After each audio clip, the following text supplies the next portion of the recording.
রাত্রে মানুষ যখন ঘুমে যায়, তোমার বিবি যখন ঘুম যায়, তোমার ছেলে যখন ঘুম যায়, তুমি নিশি রাত্রে ঠান্ডা পানি দিয়ে ওযু বানিয়ে নামাজের মুসল্লায় বসে তুমি আবার যখন ডাক দাও, রব্বুল আলামিন পৃথিবীর কোনো মানুষ আমার গুনাহ সম্পর্কে জানে না, তুমি আমার গুনাহ সম্পর্কে জানো। আমি এমন গুনাহ করেছি আমার বিবি জানে না, বিবি গুনাহ করেছে আমি জানি না। আল্লাহ তুমি সব কিছু জানো, হে আমার প্রভু তুমি আমাকে মাফ করে দাও। আমার আল্লাহ বলে, তারপরও যদি তোমাদের আমি মাফ না করি, তারপরও বান্দা তোমরা আমার রহমতের দরজা থেকে ফিরে যাইও না।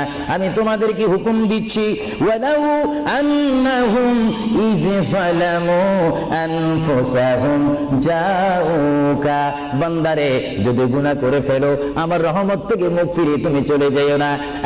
বান্দা, আকাশ পরিমাণ যদি গুনাহ করো, পাতাল পরিমাণ যদি গুনাহ করো, সাগরের পানি পরিমাণ যদি গুনাহ করো, পাহাড় তুলনায় যদি তুমি গুনাহ করো, আমার